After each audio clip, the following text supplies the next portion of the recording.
नमस्कार दोस्तों, आप सभी का स्वागत है हमारे YouTube चैनल BCS अकेडमी पर। और आज की इस वीडियो में हम कक्षा 12 भौतिक विज्ञान फर्स्ट चैप्टर विद्युत आवेश एवं क्षेत्र से संबंधित एक महत्वपूर्ण वीडियो लेकर आए हैं, जिसमें हम बहुल आवेशों के मध्य लगने वाले बल का व्यंजक यहाँ पर देखने वाले हैं। साथ में इस टॉपिक पर आधारित कुछ न्यूमेरिकल क्वेश्चंस भी आज की इस वीडियो में देखेंगे, समझेंगे। इससे पहले हमने पहले चैप्टर से रिलेटेड कुछ महत्वपूर्ण वीडियो देख लिए थे।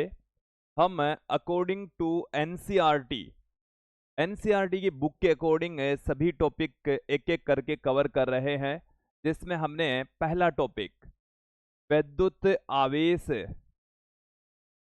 पहला टॉपिक हमने देखा विद्युत आवेश के बारे में बेसिक जानकारी प्राप्त की थी। दूसरे वीडियो में हमने आवेशों के गुणधर्म, जो विभिन्न गुणधर्म है, उनके बारे में अध्ययन किया। फिर कूलाम का नियम, जो कि आवेशों के मध्य लगने वाले बल को बताता है। उसके पश्चात हमने देखा परावैद्युतांक, जिसे आपेक्षिक विद्युतशीलता भी कहते हैं। उसके पश्चात हमने देखा कूलाम नियम का सदिश रूप, कूलाम नियम का सदिश रूप, कूलाम नियम का सदिश रूप हमने देख लिया था। अब देखिए विद्यार्थियों, ये जो टॉपिक हमारा है बहुल आवेशों के मध्य बल, इसे समझने के लिए हमें कुछ चीजें और भी समझनी पड़ेगी। हमें समझना पड़ेगा अध्यारोपण का सिद्धांत। अध्यारोपण का सिद्धांत, सबसे पहले हम आपको अध्यारोपण का सिद्धांत ही बताने वाले हैं कि अध्यारोपण का सिद्धांत है क्या। इसके साथ में हम यहाँ पर कूलाम के नियम को भी यूज में लेंगे। कूलाम के नियम का जो सदिश रूप है, उसका प्रयोग भी इस वीडियो में करेंगे, इस टॉपिक को समझाने में करेंगे। ओके, तो सबसे पहले हम देख लेते हैं कि अध्यारोपण का सिद्धांत है क्या। तो देखिए, हम इसके लिए एक n आवेशों का निकाय ले लेते हैं। हमारे पास में एक सिस्टम है, एक निकाय है, जिसमें n आवेश मौजूद हैं। जैसे ये हमारे पास में एक तंत्र है, और इस तंत्र के अंदर जैसे यहाँ पर कोई आवेश मौजूद है Q1, यहाँ पर कोई आवेश मौजूद है Q2, यहाँ पर कोई आवेश मौजूद है Q3, और यहाँ पर कोई आवेश मौजूद है Qn। ये विभिन्न आवेश हो गए हैं। और यहाँ से यहाँ हमने एक कोई अन्य आवेश रख दिया है Q0, जिसको हम परीक्षण आवेश कहते हैं। इसे परीक्षण आवेश कहा जाता है। इस परीक्षण आवेश पर लगने वाला जो टोटल बल है, वो हम ज्ञात करेंगे, और इसे अध्यारोपण के सिद्धांत से ज्ञात करेंगे। तो देखिए, अध्यारोपण का सिद्धांत कहता क्या है कि बहुआवेशों के निकाय में किसी एक आवेश पर लगने वाला बल, कोई सा भी एक आवेश आप ले लीजिए, उस आवेश पर लगने वाला जो बल है, वो अलग अलग आवेशों के द्वारा लगाए गए बलों के सदिश योग के बराबर होता है। कि हमारे पास में जैसे आवेश Q0 पर लगने वाला बल ज्ञात करना है, तो आवेश Q0 के ऊपर बल कौन लगा रहा है?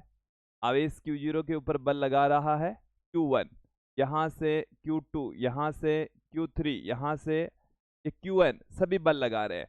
और इन बलों का जो सदिश योग है, वही टोटल बल होगा।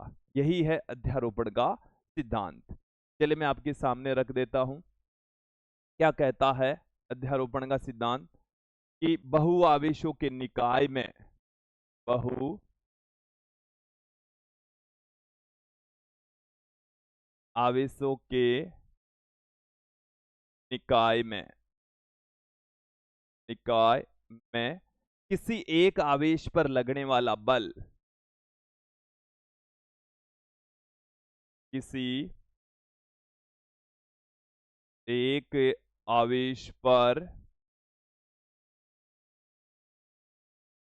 लगने वाला बल लगने वाला बल अलग अलग अलग अलग आवेशों के द्वारा आवेशों के द्वारा लगाए गए बलों के सदिश योग के बराबर होता है। लगाए गए बलों के सदिश योग के बराबर होता है। सदिश योग के बराबर होता है। बराबर होता है। इसको देखिए मैथमेटिकली हम किस तरीके से प्रूफ लिख सकते हैं।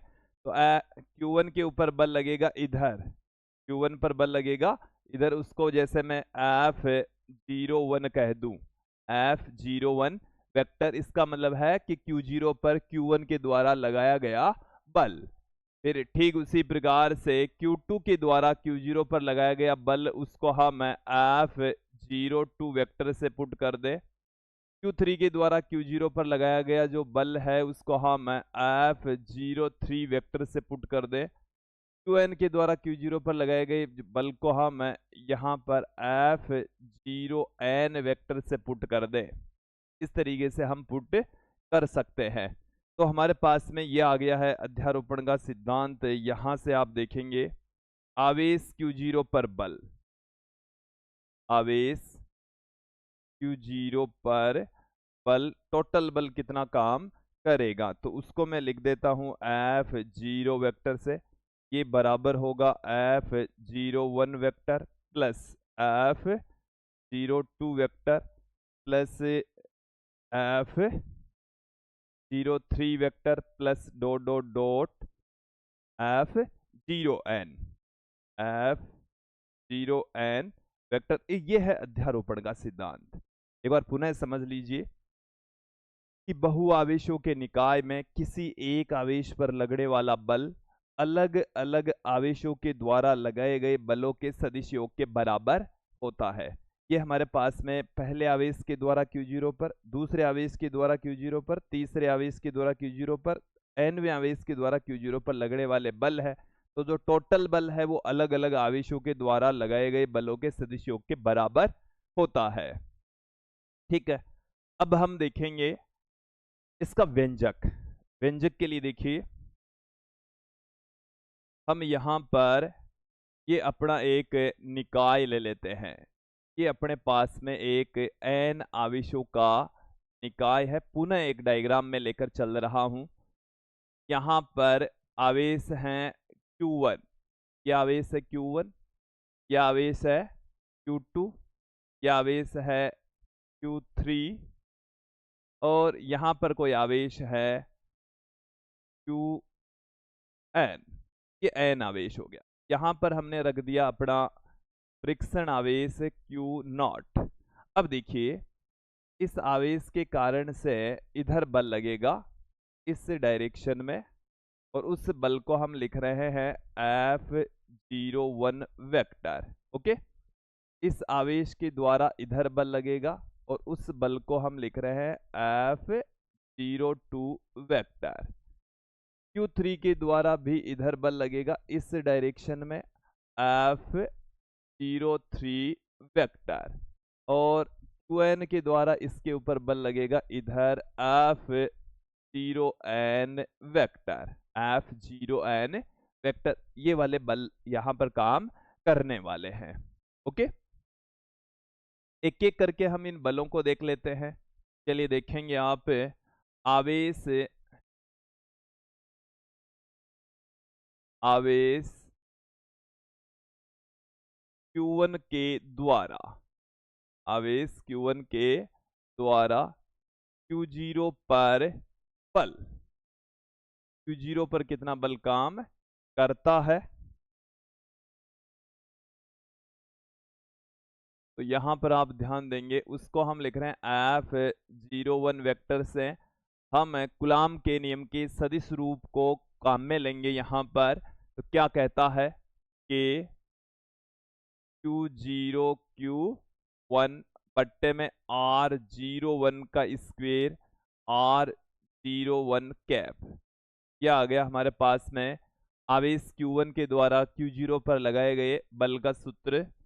ठीक उसी प्रकार से अब की बार हम देखेंगे आवेश Q2 के द्वारा, आवेश Q2 के द्वारा, आवेश Q2 के द्वारा Q0 पर बल, उसको हम लिख रहे हैं F02 वेक्टर से, F02 वेक्टर। तो ये आ गया हमारे पास में K Q0 Q2 बट्टे में R02 का स्क्वेयर R02 कैप। ये आ गई समीकरण 2, इक्वेशन नंबर 2 आ चुकी है। इसी तरीके से आप देखेंगे आवेश, देखो यहां पर आप थोड़ा सा समझ ले में कि R01 का मतलब है कि इन दोनों के बीच की डिस्टेंस है, ये वाली जो दूरी है यहां से यहां तक की, ये है R01। यहाँ से यहाँ तक की जो दूरी है वो है R02। यहाँ से यहाँ तक की जो डिस्टेंस है यहाँ से यहाँ तक की, ये है R03, ये R0N, ये दूरियां हैं। ठीक है, ये जो 01 कैप है इसका मतलब है कि ये Q1 से Q0 की ओर एकांक सदिश है, Q1 से Q0 की ओर एकांक सदिश है। ओके, ये आपको समझ में आ जाना चाहिए। अब इसी तरीके से हम देखेंगे आवेश Q3 के द्वारा, आवेश Q3 के द्वारा Q0 पर बल, Q0 पर बल वो है हमारे पास में F03 vector equal to K Q1 Q2 बट्टे में R03 का स्क्वायर। इसका मतलब है कि Q3 से Q0 के बीच की डिस्टेंस का वर्क कर दिया, और ये यहाँ पर हमने इसकी डायरेक्शन पुट कर दी Q3 से Q0 की ओर। ये आ गई हमारे पास में इक्वेशन नंबर 3। सेम ऐसे ही हम चलते जाएंगे और हमारे पास में आ जाएगा आवेश Qn के कारण, आवेश Qn के कारण Q0 पर बल, Q0 पर कितना बल काम करता है, तो उस बल को हम लिख रहे हैं F0N वेक्टर से। देन क्या आ जाएगा K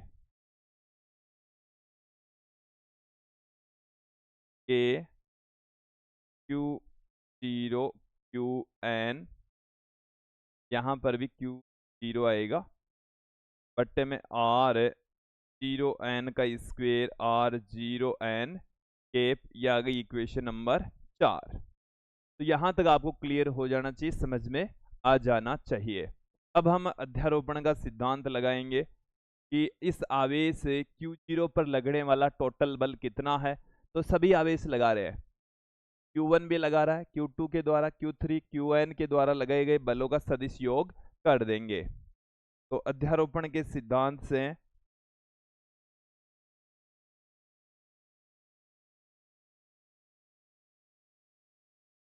अध्यारोपण के सिद्धांत से Q0 पर बल, Q0 पर कुल बल,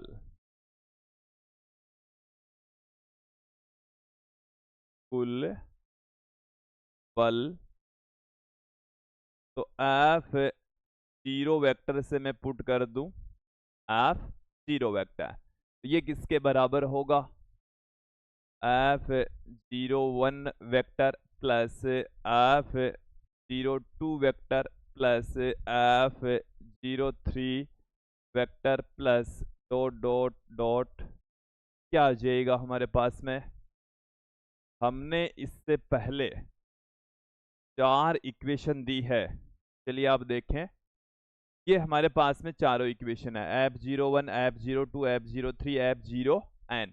इन सभी की वैल्यू उठाकर हम इक्वेशन नंबर 5 के अंदर पुट कर देंगे। तो देखिए हमें क्या मिल जाएगा, यहाँ पर हम पुट कर देते हैं, इन सभी की वैल्यू पुट कर देंगे। तो देखिए F0 वेक्टर बराबर F01 की वैल्यू देखें कि Q0 Q1 बट्टे में R01 का स्क्वेयर R01 कैफ, फिर प्लस में F02 के Q0 Q2 बट्टे में R02 का स्क्वेयर R02 कैफ प्लस के Q0 Q3 बट्टे में R03 का square R03 Kaif plus dot dot dot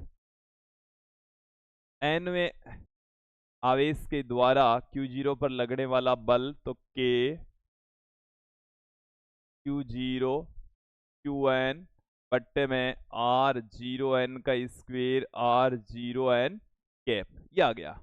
अब जो कुछ राशि यहाँ से कॉमन आ रही है उसे हम यहाँ पर कॉमन ले लेंगे। देन यहाँ क्या मिल जाएगा अपन को, F0 वेक्टर इक्वल टू के सभी टर्म्स में से कॉमन आ रहा है, इसके अलावा Q0 भी कॉमन आ रहा है, तो Q1 बटेवा R01 का स्क्वेयर R01 कैप।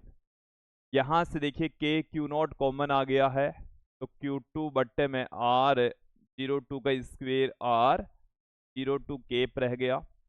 यहाँ से K Q0 है कॉमन आ गया, तो ये रह गया हमारे पास में Q3 बट्टे में R03 का स्क्वेयर R03 कैप, और यहाँ से डॉट डॉट डॉट और अपना अंतिम पद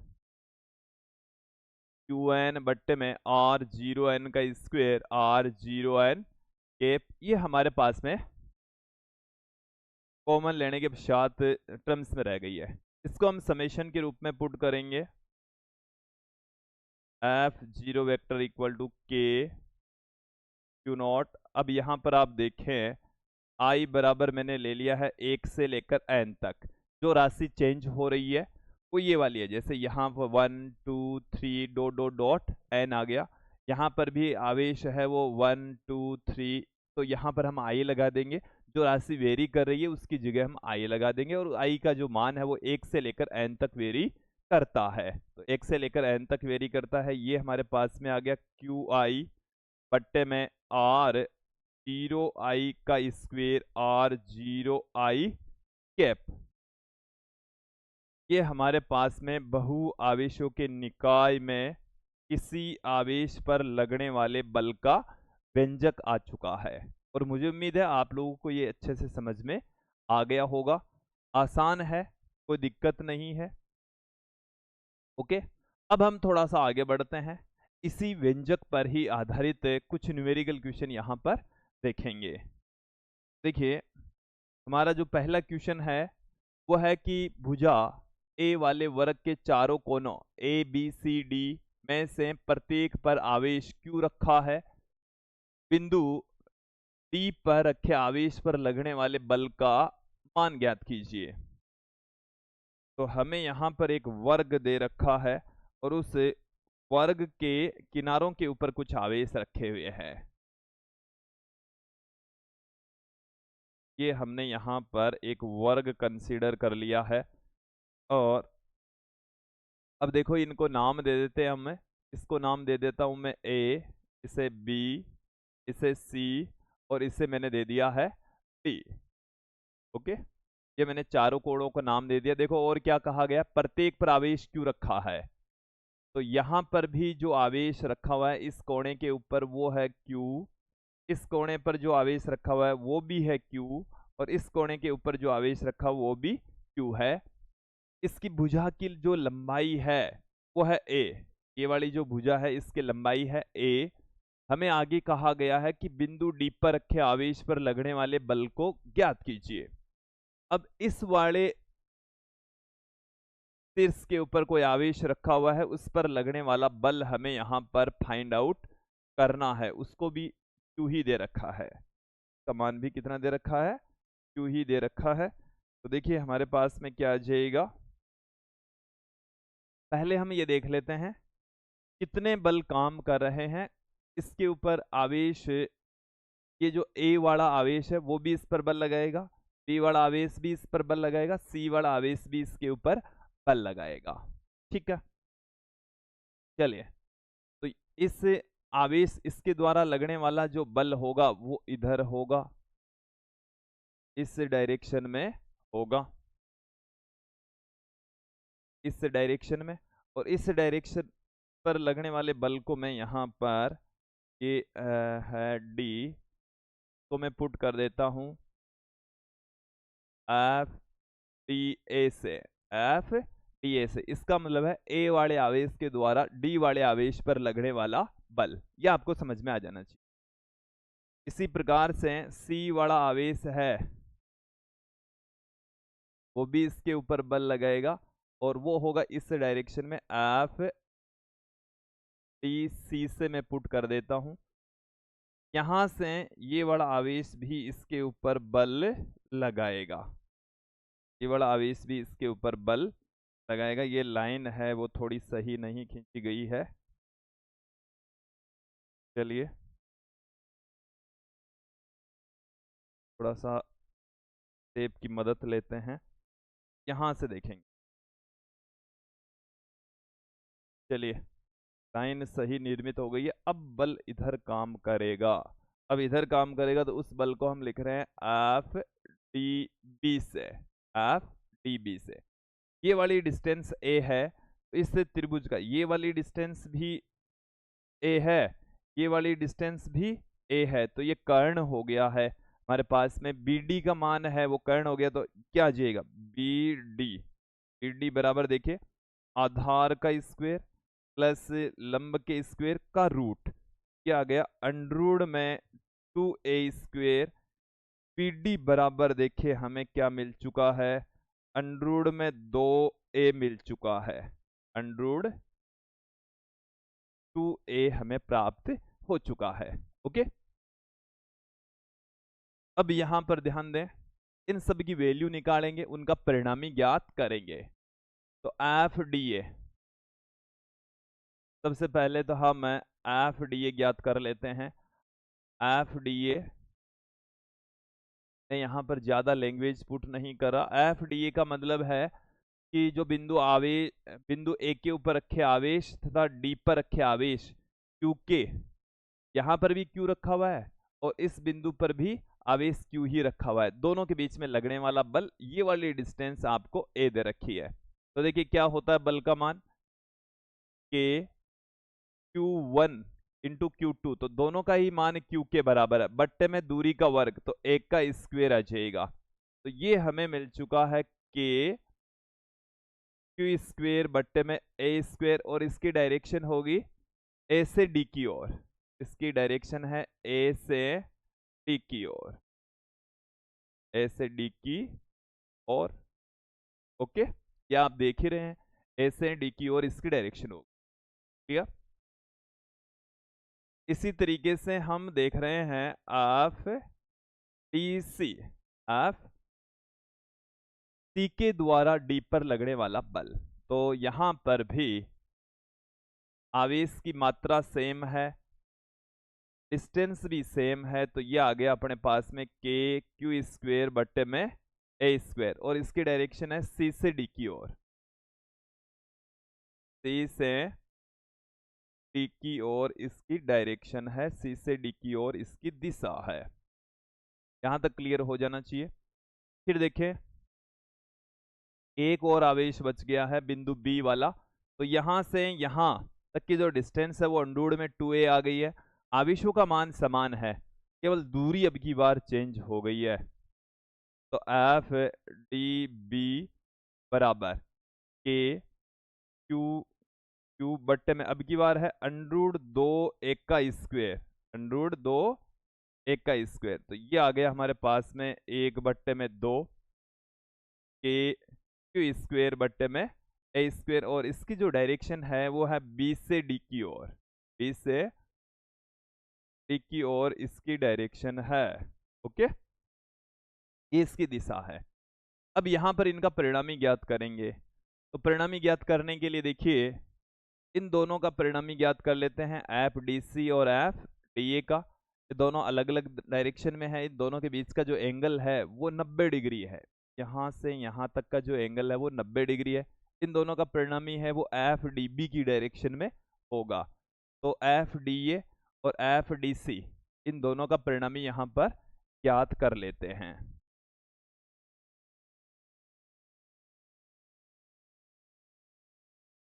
एफ डी ए व एफ डी सी का परिणामी बल, परिणामी बल, यहां पर आप देखेंगे उस परिणामी बल को हम लिखते हैं एफ डैश से। तो ये अंडररूट में हमारे पास में देखिए क्या निकल कर आ रहा है,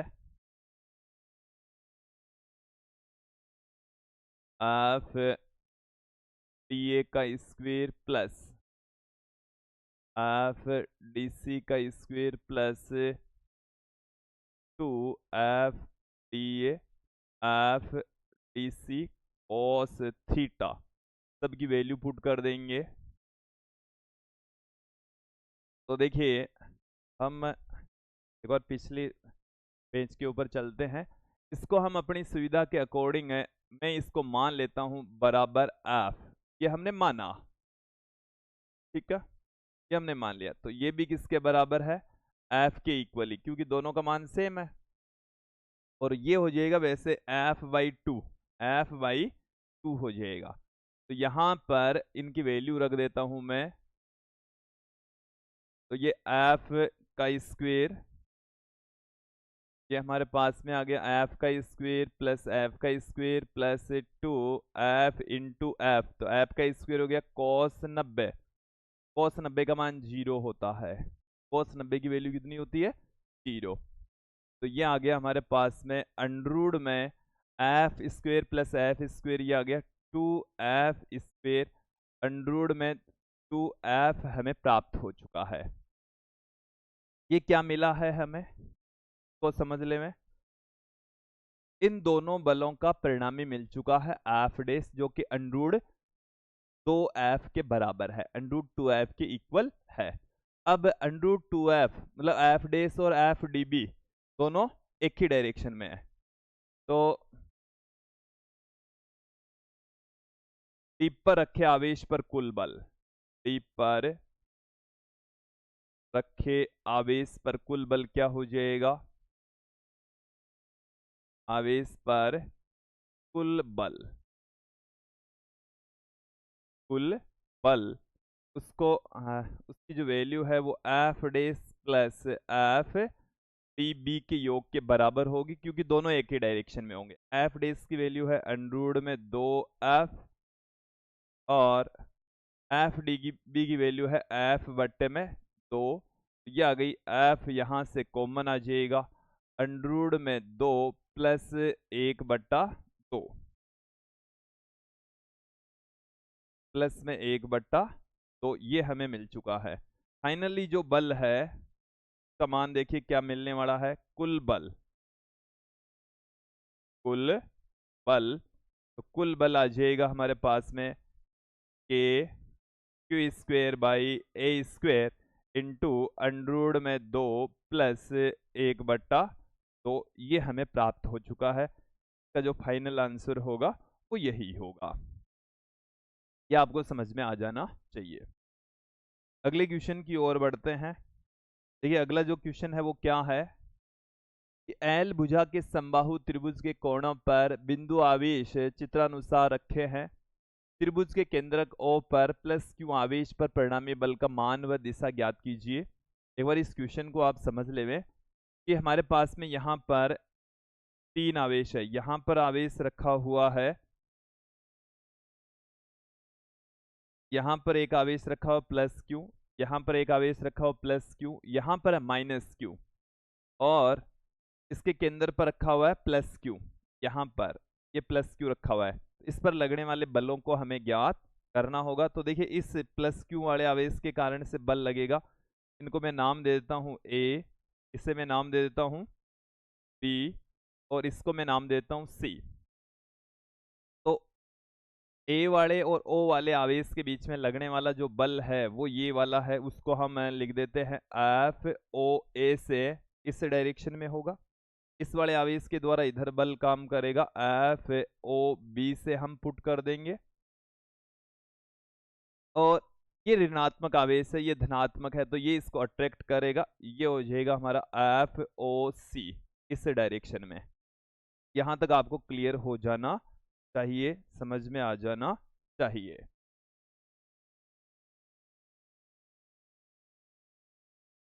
फिर देखें, इन बलों की वैल्यू ज्ञात करेंगे, उनका परिणामी ज्ञात करेंगे। यहां से आप देखें, ये जो दोनों बल है इन दोनों के बीच का जो एंगल है वो 120 डिग्री है। यहां से यहां तक का जो एंगल है वो 120 डिग्री है। यदि ये वाला बल इधर काम करता तो 120, इनके बीच का भी 120 और इनके बीच का भी 120 का एंगल होता। लेकिन यहाँ पर इन दोनों बलों के बीच का एंगल हमें चाहिए होगा, और इन दोनों का जो परिणामी है वो एफ ओ सी की डायरेक्शन में ही होगा। चलिए देख लेते हैं, एक एक करके देखेंगे। एफ ओ ए वेक्टर, एफ ओ ए वेक्टर, एफ ओ ए वेक्टर का मतलब है ए वाले और ओ वाले आवेश के बीच में लगने वाला बल। उससे पहले हमें यहां से यहां तक की डिस्टेंस भी ज्ञात करनी होगी, ए से लेकर ओ तक की दूरी ज्ञात करनी पड़ेगी। तो पहले देखिए, मैं यहां से सी से इसके ऊपर एक लंब डाल देता हूं, यहां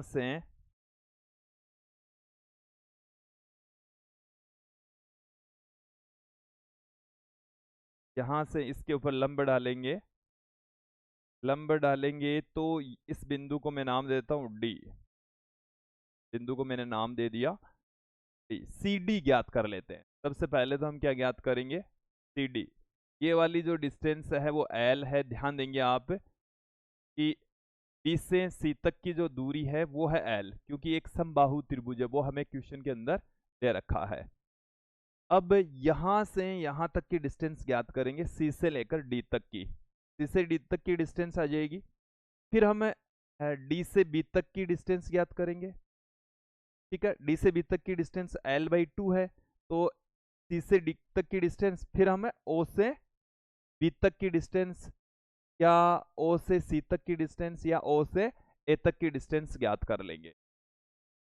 चलिए देखेंगे, सबसे पहले मैं फाइंड आउट कर रहा हूँ सी डी, यहाँ लिख रहा हूँ मैं सी डी। सी डी बराबर, देखो ये इस ट्राइंगल के अंदर ये कर्ण है, तो कर्ण का स्क्वायर माइनस आधार का स्क्वायर, कर्ण यहाँ पर एल है तो एल का स्क्वायर माइनस आधार, यहाँ पर ये L/2 हो जाएगा, क्योंकि यहाँ से आने वाली जो केंद्रक से होकर जाने वाली जो रेखा है वो इस ए बी को बराबर दो भागों में डिवाइड कर देगी। L/2 ये है, L/2 ही ये है, तो L/2 का स्क्वायर, तो L²/4 हो जाएगा, और ये हमें मिल जाएगा अंडरूड में 3/4 L², ये आ गया अंडरूड में, अंडरूड में 3/2 L आ गया। ये आ गई सी डी वाली डिस्टेंस आ गई है, सी से डी तक की दूरी आ चुकी।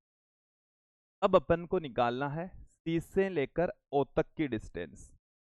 अब देखिए विद्यार्थियों, किसी समबाहु त्रिभुज का जो केंद्रक होता है वो इस माध्यिका को 2:1 में विभाजित करता है।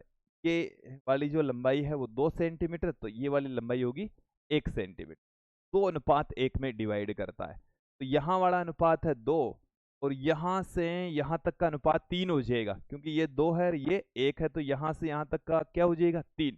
तो देखो मैं इनको पुट कर रहा हूँ,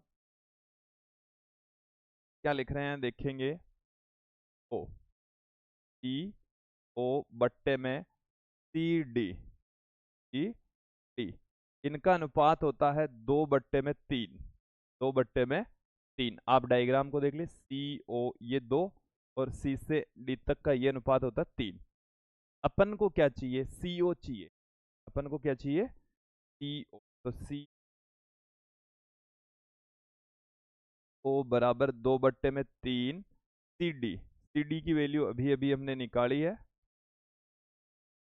ये पड़ी, वैल्यू रख दीजिए। तो 2/3, CD का मान है अंडरूड में 3/, तो L 2 से 2 कैंसिल हो जाएगा, एक अंडरूड 3 से एक अंडरूड 3 भी कैंसिल हो जाएगा। CO बराबर क्या आ गया? CO बराबर आ गया है L/√3। L/√3 हमें प्राप्त हो चुका है। जितनी CO होगी, CO उतनी ही AO होगा, उतना ही हमारे पास में BO होगा, और इन तीनों की ही वैल्यू हमारे पास में ये L/√3 L/√3 हमें मिली है। ओके, यहां तक क्लियर हो जाना चाहिए। चलिए अब हम वैल्यू लिख लेते हैं इसकी, का परिमाण यहां पर देख लेंगे। देखो तो FOA मतलब यहां से इसके और इसके बीच में लगने वाला बल, तो बल कितना होगा? के दोनों आवेशों का गुणनफल, तो यहाँ वाला आवेश Q, यहाँ वाला capital small q into capital Q बट्टे में दूरी का वर्ग। तो दूरी A से O तक की जो डिस्टेंस है वो ही क्या होगी? C से O तक की डिस्टेंस L/√3 होगी। तो L/√3 का स्क्वायर हो जाएगा। ये अपने पास में आ गया √3 इंटू के कैपिटल Q स्मॉल q बट्टे में L का स्क्वायर। और चाहें तो इसको आप किसके इक्वल मान लो? F के इक्वल मान लीजिए। ठीक है, इसी प्रकार से हम FOB निकालेंगे। इस वाले आवेश के द्वारा इसके ऊपर लगने वाला बल, ये वाली वैल्यू ज्ञात करेंगे। तो यहाँ से यहाँ तक की डिस्टेंस हमें पता है। सिमिलर टाइप से भी इसकी वैल्यू आने वाली है। क्या आ जाएगा? के Q1 Q2 Q1 Q2 Q1 का मान है Q, Q2 का मान है कैपिटल Q बट्टे में इनके बीच की डिस्टेंस का वर्ग। तो L बट्टे में √3 है और उसका वर्ग कर देंगे, वही आ जाएगा, सिमिलर मान आ जाएगा 3K capital Q small q बट्टे में L स्क्वेयर, और ये भी है F के ही बराबर। अब देखिए वैल्यू क्या होगी, यहां पर केवल डायरेक्शन चेंज होगी, इसका FOC का मान भी सेम होगा। FOC के इस वाले आवेश का मान है, इस वाले आवेश का परिमाण लेंगे तो वो भी Q ही आ जाएगा, और इस वाले आवेश का जो मान है वो कैपिटल Q है हमारे पास में, और यहाँ से L बट्टे में √3 का स्क्वेयर हो जाएगा। तो ये अपने पास में क्या आ जाएगा? 3 के कैपिटल Q स्मॉल q बट्टे में L स्क्वेयर, जो कि F के बराबर है। यहाँ तक क्लियर हो जाना चाहिए। अब देखो थोड़ा सा आगे बढ़ेंगे, हम इन दोनों बलों का परिणामी ज्ञात करेंगे। इन दोनों का परिणामी है वो इसी डायरेक्शन में ही होगा, FOC की डायरेक्शन में होगा। ये एंगल 60 डिग्री, ये 60 डिग्री, टोटल 120 डिग्री। तो इन FOB और FOA का परिणामी ज्ञात करेंगे, फिर उनका जो परिणामी आएगा उसका और FOC का परिणामी ज्ञात करेंगे। चलिए देख लेते हैं। मैं यहाँ पर पुट कर रहा हूँ FOA व FOB का परिणामी,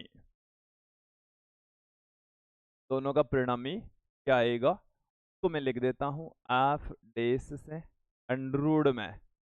देखिए दोनों का जो परिमाण है वो F के बराबर है। दोनों का ही परिमाण किसके बराबर है? F के इक्वल है। FOA का परिमाण भी F के बराबर है, FOB का परिमाण भी F के बराबर है। चलिए देखेंगे। तो F का स्क्वेयर प्लस एफ का square plus 2 F into F cos 120 degree, और कोस 120 डिग्री का मान होता -1/2। क्या आ जाएगा अपने पास में, F square plus F square plus 2 F square -1/2 क्या गया, 2 से 2 कैंसिल हो जाएगा, माइनस एफ स्क्वायर आ जाएगा। तो एफ डेज की जो वैल्यू है वो आप देखेंगे, यहाँ पर क्लियर करें इसको आप। चलिए मैं एक एफ स्क्वायर क्या हो गया, 2 एफ स्क्वायर हो गया, और यहाँ से ये माइनस में आ गया, 2 से 2 कट जाएगा, तो माइनस में एफ स्क्वायर आ गया। तो 2 एफ स्क्वायर में से एफ स्क्वायर घटाएंगे तो एफ स्क्वायर का रूट ये आ गया एफ, एफ डेज का मान आ गया एफ, एफ डेज का मान क्या आ गया, एफ आ चुका है। ओके, अब देखें यहां पर आप ध्यान देंगे कि इन दोनों का, इसका और इसका परिणामी आएगा इस डायरेक्शन में, इस डायरेक्शन में हमें प्राप्त हुआ है, और उसका जो मान है वो एफ प्राप्त हुआ है। तो एफ ओ सी और एफ डेज का परिणामी, एफ ओ सी और एफ डेज का परिणामी क्या आ जाएगा, वही इनका रिजल्टेंट बल यही आएगा, एफ डेज व एफ ओ सी का परिणामी बल,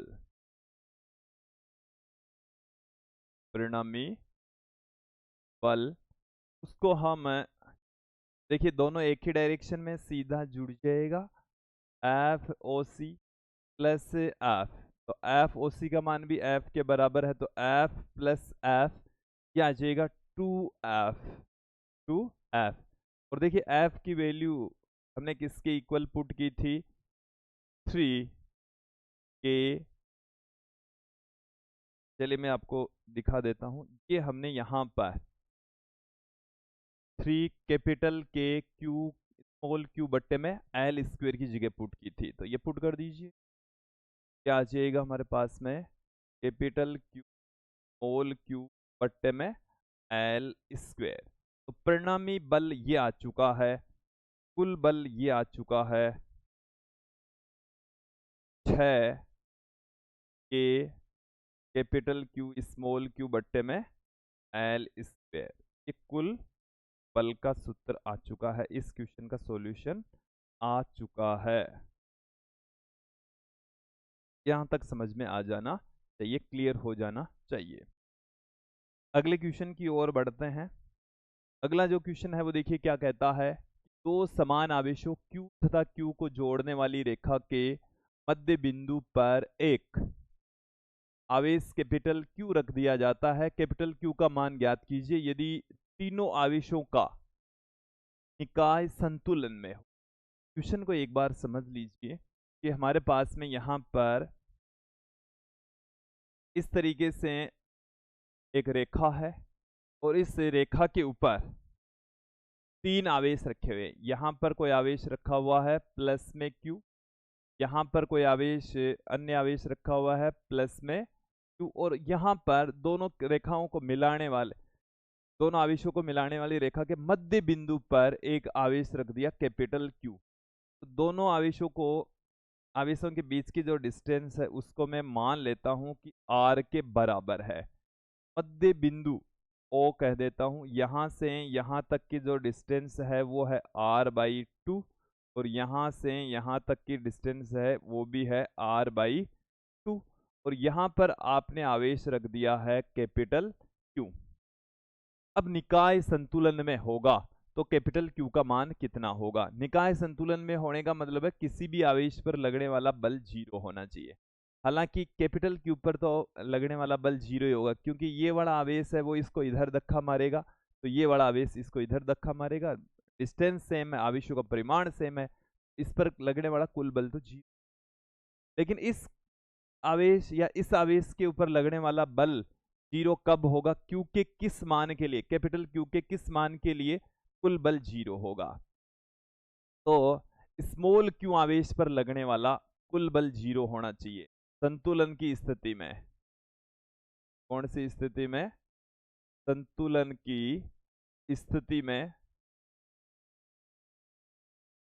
संतुलन की स्थिति में प्लस क्यू पर कुल बल, प्लस क्यू पर कुल बल 0 होगा। प्लस क्यू पर, इसी पर ही मान लेते हैं। तो यहाँ पर देखिए, इनको नाम दे देता हूँ मैं, ए बी सी नाम दे दूंगा, या इसको हमने ओ नाम दिया तो इसको नाम दे देता हूँ मैं ए, और इसे नाम दे देते हैं बी। इसके ऊपर लगने वाले बल को ज्ञात करेंगे तो देखिए, इधर तो बल लग रहा है एफ ए बी, और इसी के कारण से ही लगने वाला जो बल है वो एफ ए ओ वेक्टर, उनका दोनों का देखिए ध्यान देंगे, एफ ए बी वेक्टर, इसका मतलब है ए और बी वाले आवेशों के कारण से बल, एफ ए ओ वेक्टर, इन दोनों का सदिश योग 0 सदिश के बराबर होना चाहिए। ए और बी के बीच में लगने वाले बल को ज्ञात कर लेते हैं, तो क्या आ जाएगा, के क्यू इंटू क्यू बट्टे में दूरी का वर्ग, तो आर का स्क्वेयर, फिर प्लस में यहां से क्या आ जाएगा हमारे पास में ए और ओ के बीच में, तो ये आ गया के क्यू, कैपिटल क्यू बट्टे में r/2 का स्क्वेयर, r/2 का स्क्वेयर, और इन दोनों का योग किसके इक्वल है, 0 के इक्वल है। जो राशि कॉमन आ रही है उसे आप कॉमन ले लीजिए, के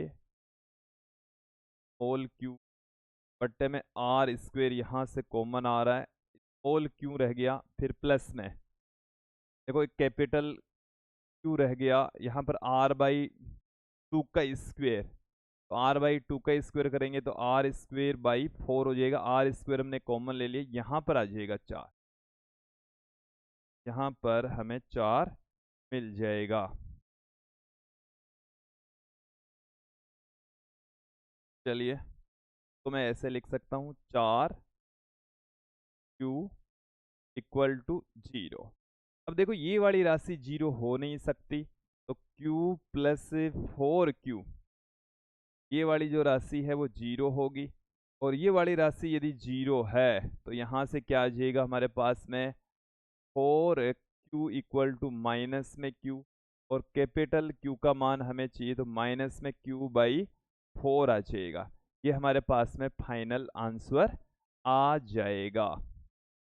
ओके, अब हम एक और क्वेश्चन देखेंगे, बहुआवेशों के निकाय पर ही आधारित क्वेश्चन है कि दो बिंदु आवेश हैं प्लस में 9e एवं प्लस e, एक दूसरे से 16 सेंटीमीटर की दूरी पर स्थित हैं, तो इनके बीच एक आवेश स्मॉल q को कहाँ रखें कि निकाय संतुलन की स्थिति में रहे। निकाय संतुलन की स्थिति में रहने का मतलब है कि कुल बल 0 होगा, किसी भी आवेश पर लगने वाला जो कुल बल होगा वो 0 हो। चलिए, तो यहाँ पर हम ले लेते हैं, हमारे पास में ये दो आवेश हैं,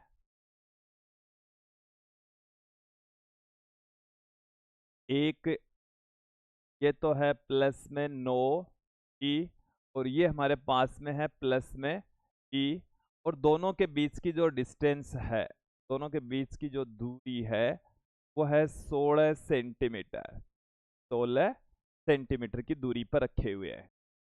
अब हम यहाँ पर कंसीडर कर लेते हैं कि हमने दोनों के बीच में इनको रखना है, बीच में एक आवेश q को, तो ये हमने रख दिया q को यहाँ पर, और यहाँ से हमने इसकी जो डिस्टेंस है वो मान ली कि भाई अक्स है, यहाँ से ये वाली जो डिस्टेंस है वो 16 माइनस अक्स सेंटीमीटर रह जाएगी।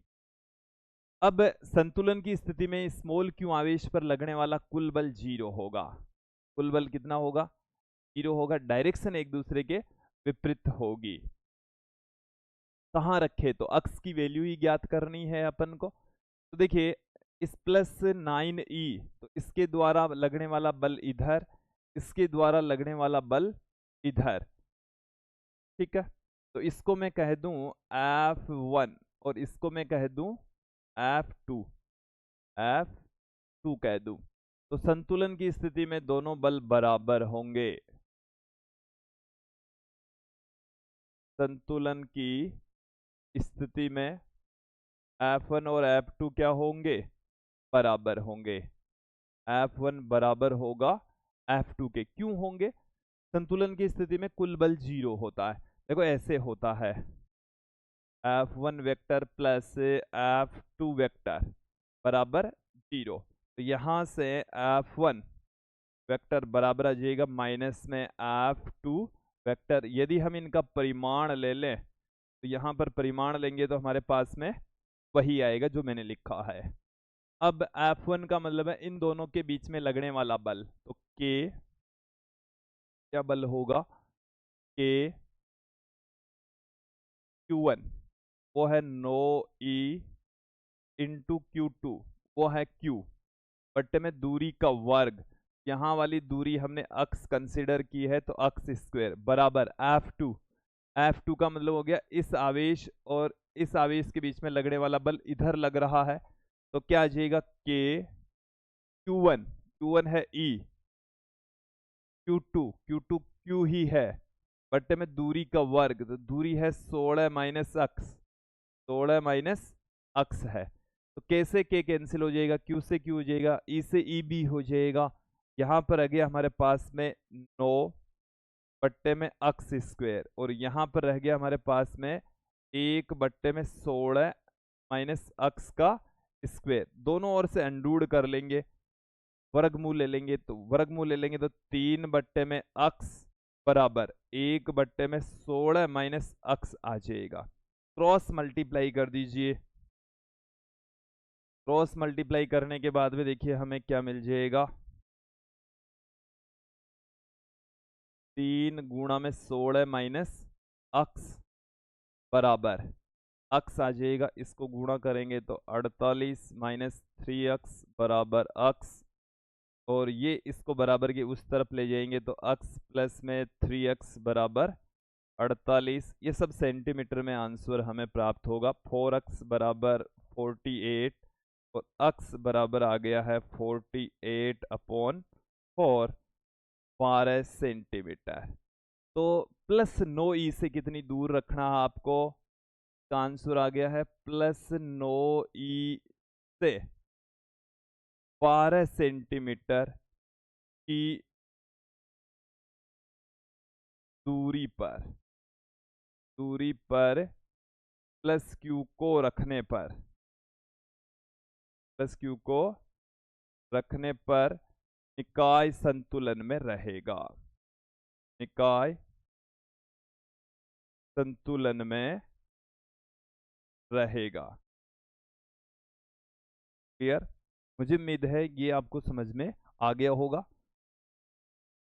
तो विद्यार्थियों ये था आज का हमारा वीडियो जिसमें हमने बहुआवेशों के निकाय के बारे में अध्ययन किया, साथ में कुछ न्यूमेरिकल क्वेश्चंस भी यहाँ पर देखे। मुझे उम्मीद है आप लोगों को अच्छे से समझ में आ गए होंगे। नेक्स्ट वीडियो में हम विद्युत क्षेत्र की तीव्रता के बारे में वीडियो लेकर आएंगे। आज के लिए इतना ही, धन्यवाद दोस्तों।